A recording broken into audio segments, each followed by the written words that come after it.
Today for Good Friday, we have two at-home spiritual practices that you can do. The first is stripping the altar, or in our case, is stripping a table that you have at home. It's a practice that reminds us of the quietness, the barrenness of Good Friday. We take off all kinds of things that adorn the table, or in the church we would take off everything that adorns the altar, wash it and leave it bare. The other is a modified Tenebrae service. I'll be doing a shortened version of a Tenebrae service, which means shadows. We'll extinguish candles as we read part of the Good Friday text. I pray that you have a meaningful Good Friday service or ritual or reading in your own home.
John chapter 19.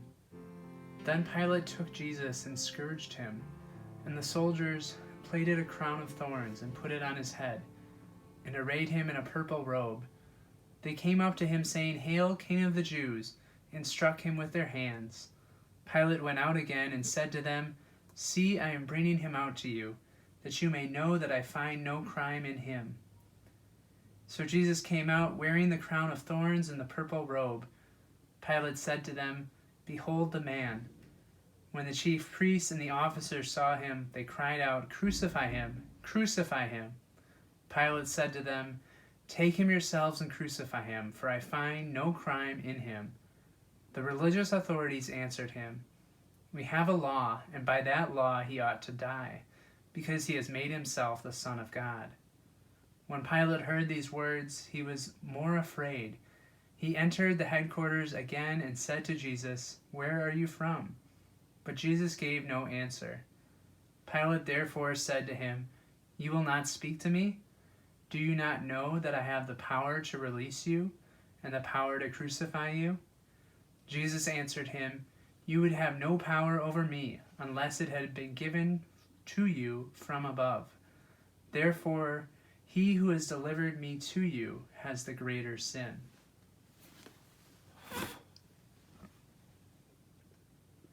Upon this, Pilate sought to release him, but the religious authorities cried out, "If you release this man, you are not Caesar's friend. Everyone who makes himself a king sets himself against Caesar." When Pilate heard these words, he brought Jesus out and sat down on the judgment seat at a place called the Pavement, and in Hebrew, Gabbatha. Now it was the day of preparation of the Passover. It was about the 6th hour. He said to the religious authorities, "Behold your king." They cried out, "Away with him! "Away with him, crucify him." Pilate said to them, "Shall I crucify your king?" The chief priests answered, "We have no king but Caesar." They handed him over to them to be crucified.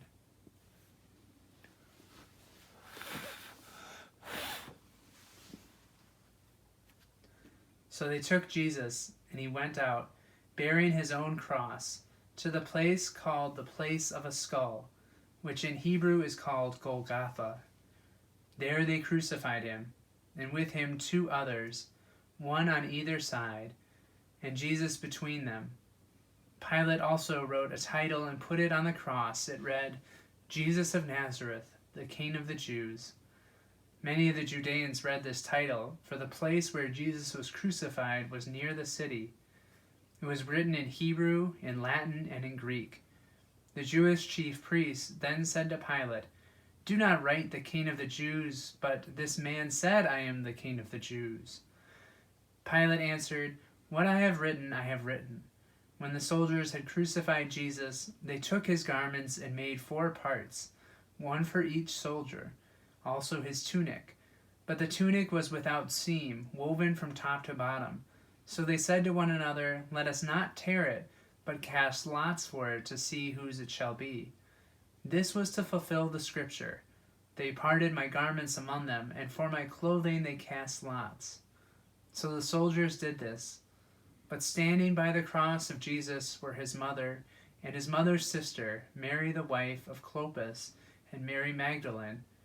When Jesus saw his mother and the disciple whom he loved standing near, he said to his mother, "Woman, behold your son." Then he said to the disciple, "Behold your mother." And from that hour the disciples took her to his own home. After this, Jesus, knowing that all was now finished, said, to fulfill the scripture, "I thirst." A bowl full of vinegar stood there. So they put a sponge full of vinegar on hyssop and held it to his mouth. When Jesus had received the vinegar, he said, "It is finished," and he bowed his head and gave up his spirit.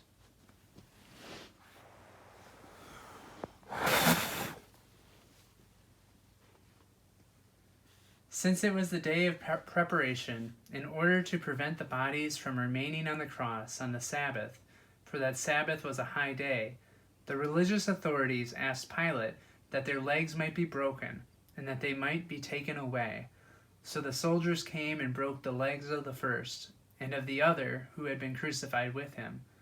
But when they came to Jesus and saw that he was already dead, they did not break his legs.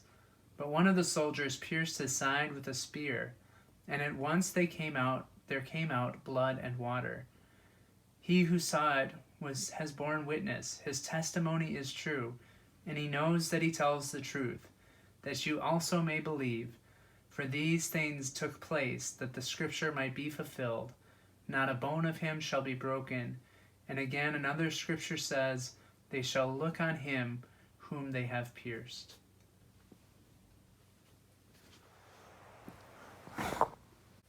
After this, Joseph of Arimathea, who was a disciple of Jesus, but secretly, for fear of the religious authorities, asked Pilate that he might take away the body of Jesus. And Pilate gave him leave. So he came and took away his body. Nicodemus also, who had at first come to him by night, came bringing a mixture of myrrh and aloes, about 100 pounds weight. They took the body of Jesus and bound it in linen cloths with the spices, as is the burial custom of the Jews. Now in the place where he was crucified there was a garden, and in the garden a new tomb, where no one had ever been laid. So because of the Jewish day of preparation, as the tomb was close at hand, they laid Jesus there.